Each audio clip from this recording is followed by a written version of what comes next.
A gente vai mudar de assunto agora, a gente vai falar sobre saúde, a gente vai falar sobre mal súbito. Você sabe o que é isso? Geralmente o mal súbito acomete também jovens e acaba levando a óbito. Por quê? Quais os sintomas? Você vai ficar sabendo agora com o médico cardiologista, Dr. Diogo Viriato. Muito bem-vindo à nossa programação, doutor. Muito obrigado pelo convite. Vamos primeiro explicar para os nossos telespectadores o que seria o mal súbito, doutor? Pois é, como o nome já diz, mal súbito é uma coisa súbita. Ou seja, o paciente ele tem um evento, pode ser várias causas, uma das principais delas é a cardiológica, e que no fringir das situações pode levar o paciente a óbito ou a um quadro grave que pode agravar a saúde. Algumas situações o paciente pode não ir a óbito, em outras situações pode, infelizmente, o paciente ir a óbito. Infelizmente, nós temos visto muito isso hoje em dia. Em jovens, né, doutor? Infelizmente. Situações, eu diria que são atípicas, que não são comuns, né? Pode-se dizer assim. Geralmente existe algum motivo que ocasiona esse mal súbito ou não tem motivo? Via de regra, a grande maioria dos pacientes, eles acontecem e, em muitos casos, você não consegue perceber o porquê. Até porque, em algumas situações, você consegue fazer um acompanhamento, descobrir certos problemas e em alguns casos, você consegue até prevenir. Muitos casos de pacientes que nós atendemos em consultório, eu consigo fazer uma investigação do paciente, fazer uma avaliação, os chamados exames de rotina. Talvez você que está me ouvindo aqui hoje, fica a pergunta para você, você tem feito seus exames de coração, tem feito seus exames de rotina? Porque muitas vezes o paciente acaba sendo pego de surpresa quando ele não faz o devido cuidado. Por exemplo, eu costumo dizer que dificilmente um paciente vai ter um evento súbito sem que haja uma causa.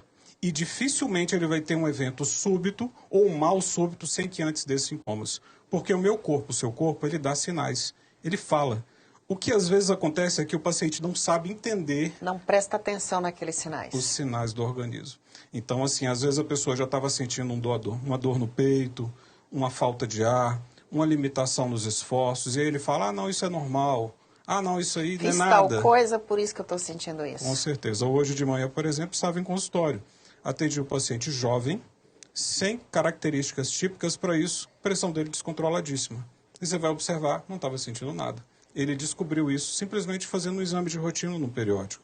Então, esse cuidado, às vezes você que me ouve, o fato de você não ter uma rotina de cuidado com a saúde acaba agravando você não perceber certos sinais. E um dos pontos importantes quando eu falo isso é você conseguir analisar, por exemplo, histórico de vida. Por exemplo, você analisando o seu perfil, você é uma pessoa, a princípio, jovem, teoricamente não tem nenhuma doença, mas, por exemplo, não estou sentindo nada, você não busca um cuidado. Isso é verdade, não tem aquela rotina de ir ao médico sempre, né? Justamente isso aí. Por exemplo, analisando o seu perfil, você olha o seu histórico familiar, tem casos de doenças na família? Alguém já teve algum evento importante ou súbito? Porque, assim, o evento súbito, infelizmente, nós não conseguimos, entre aspas, evitar, porque, pelo que o nome já diz, ele é súbito. E se ele é súbito, ele não vai, muitas das vezes, te dar condições para você descobrir. Agora, um paciente que faz um acompanhamento, que tem uma atenção de rotina, que ele tem um cuidado frequente com a saúde, é raro um paciente desse dar alteração. O senhor falou um ponto importante, doutor, é questão de família. Se eu tenho na minha família, exemplo, pessoas que tiveram algum infarto, que faleceram, isso quer dizer, consequentemente, que eu posso ter? Não necessariamente.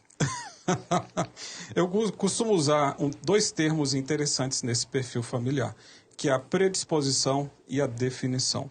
Qual a diferença dos dois? Predisposição é quando você tem uma chance de desenvolver algo, não significa necessariamente que você vai ter aquilo. Agora, definição é quando eu falo você vai ter. Existem certas doenças que elas são definitivas. Se um familiar tem, acaba que o outro vai ter. Mas grande parte delas, a grande maioria delas, são predisposições.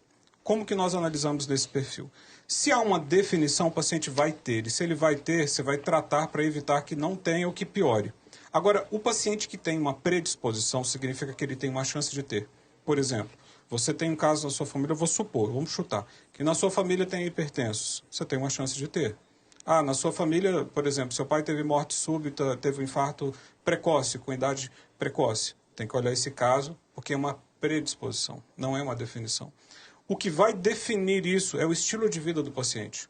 Se o paciente tem um estilo de vida saudável, tem um ritmo de vida saudável, tem uma qualidade de vida adequada, ele dorme adequadamente, ele tem um ritmo de vida que ele cuida com peso, cuida com alimentação, é uma pessoa cuidadosa, a chance dessa predisposição pegar ele, ela é menor.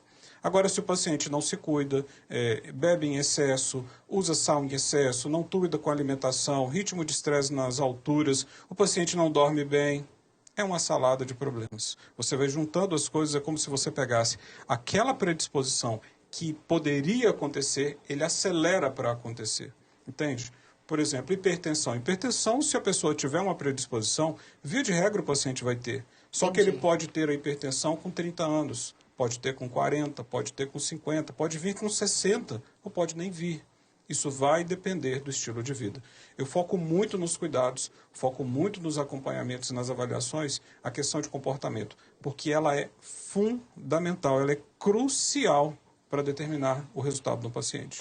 Queria muito, doutor, agradecer a sua participação. Acho que é um assunto muito importante da gente estar abordando. Sim, mas o senhor já deu todas as dicas para os nossos telespectadores para que eles cuidem e se previnam. Muito obrigada. Muito bom. Um abraço para vocês. Se cuidem para que vocês fiquem saudáveis e não tenham problemas na saúde. É isso aí, gente.